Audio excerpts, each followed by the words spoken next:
Penseus, a Penelope/Odysseus story written and read by Hino. Chapter 2. Penelope finds a meadow and a tree and a boy.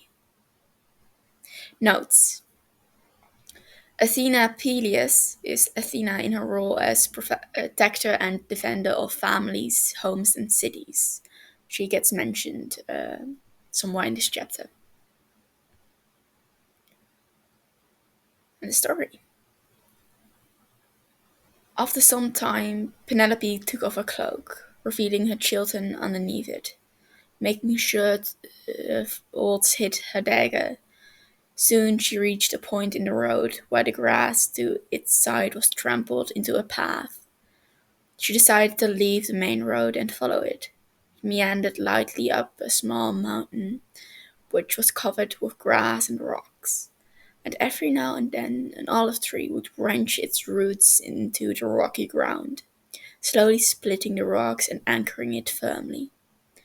She walked carefully, avoiding places where many feet had turned the earth to mud.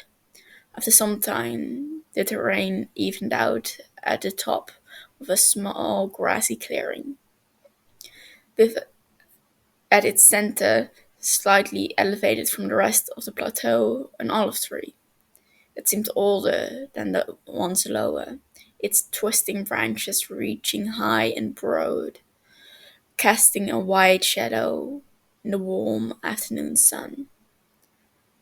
As she approached it, she noticed that what she had first thought of as an elevation in the terrain was actually the tree, its roots having gathered dirt over the years, on which now grew grass and flowers, and underneath those roots was a hollow. She noticed it as she circled the tree.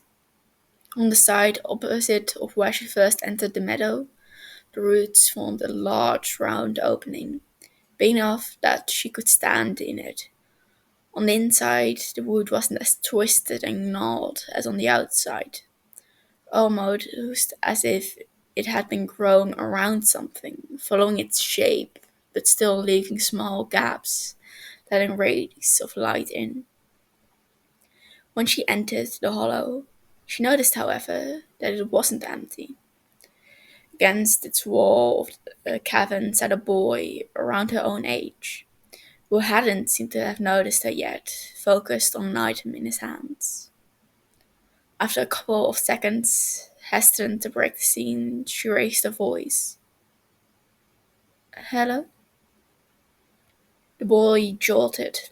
With a small yelp, he looked up at her.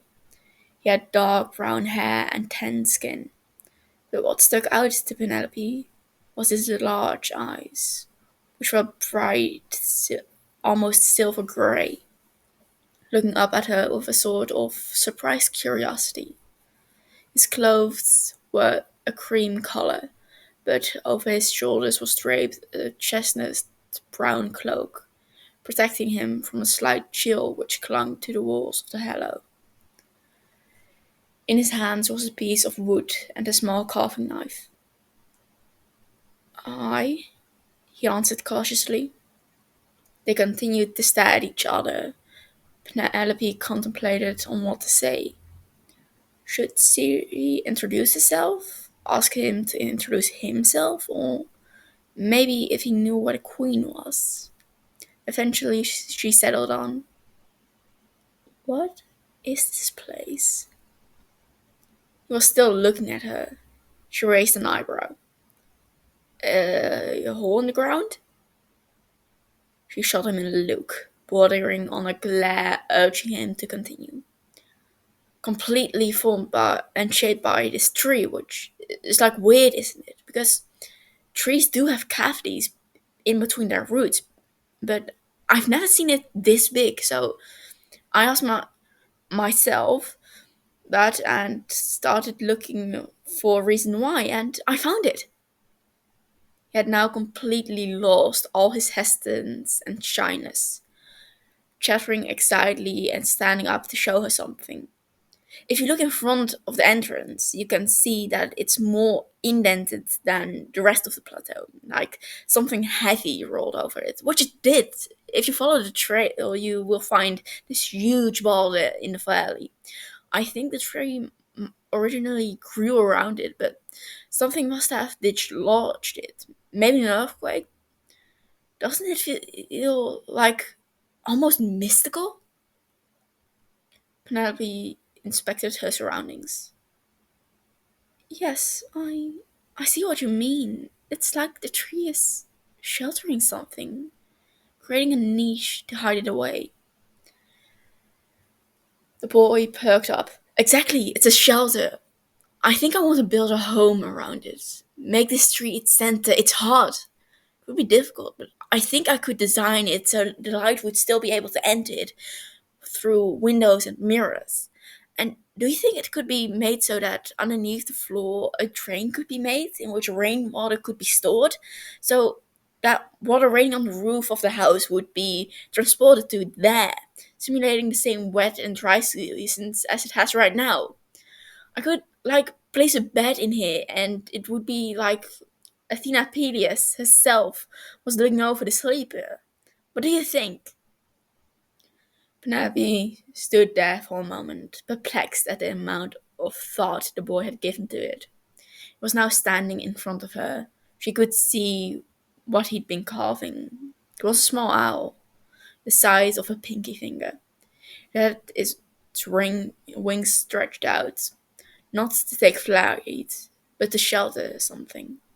The rough outline of fluffed up feathers, keeping anything kept under its wings nice and cozy. It had its talons clamped firmly on a branch.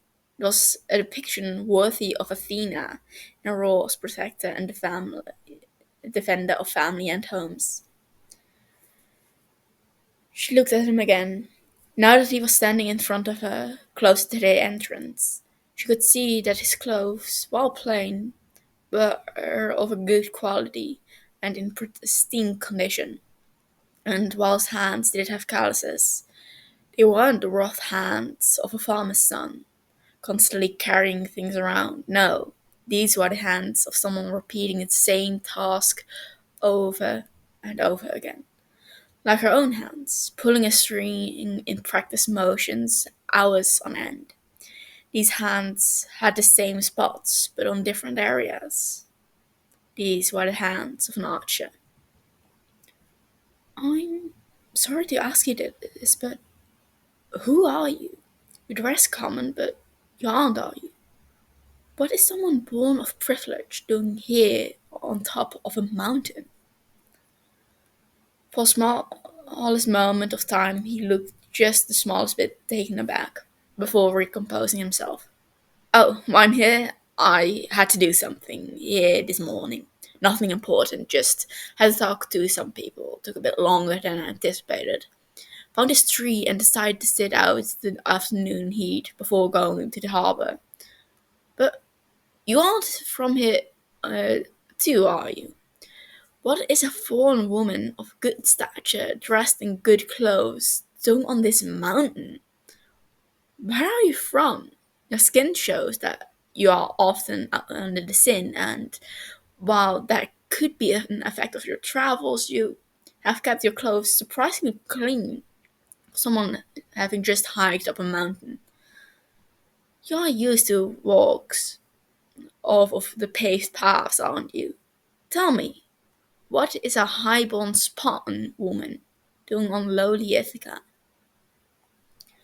The boy talked a lot while revealing very little, she noticed. But she had to admit, his silver eyes saw more than she had anticipated. I was recommended to ask Queen Anticlea for a place to stay, and was told she was here this morning. Tell me, you must have seen her this morning. Do you know where she is? Where she is? Couldn't say. She has been keeping busy the last week. Everyone has. I do know, however, that the royal family's ship, the Sophia, was set to arrive today, and I heard she was planning to greet it. I'm going there anyways. Would you like me to escort you? That would be appreciated. But tell me, why won't you tell me who you are? I've noticed that most of you men are keen to show the world who they are. Why are you different? The boy put his carving equipment away and gathered his things, taking his cloak off. People treat you differently when they know who you are.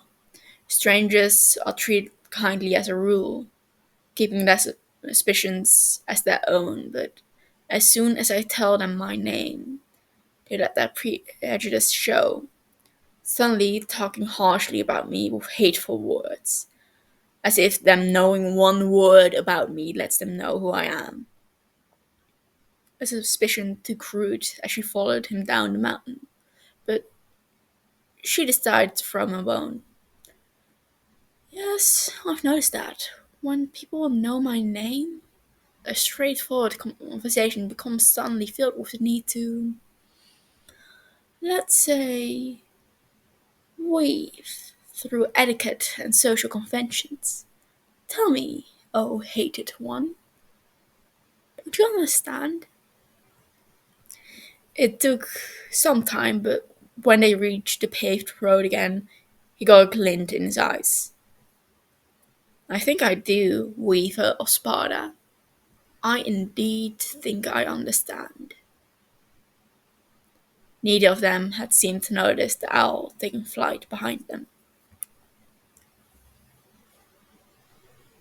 Well, that is that chapter.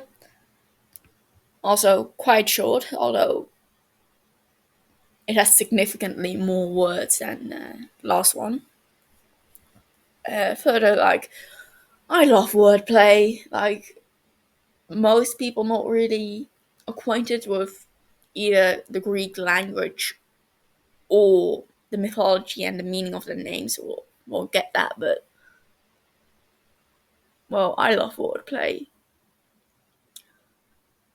Further, a small segment on my favorite is heard lyrics in Epic. I am the rainy king of Ithaca. That is, well, that's the misheard lyrics. The official ones is I am the reigning king of Ithaca, the ruler. And I liked so much because in ancient Greek poems, uh, epics, haha, um, that used they often use a rhetorical device where they kind of mess up the word order, um, and switch up words. It's called a hyperbaton, I think. I don't know how you pronounce it in English. Um, they use that to either accent some meaning or because it made the text flow better. It is a poem, and, well, the metric is everything. Um, and one of the most often ways they did was to separate an adjective from the noun. Uh, and, like, I'm the rainy king of Ithaca could just mean I'm the king of rainy Ithaca, which is why, although it's not really referred to as that in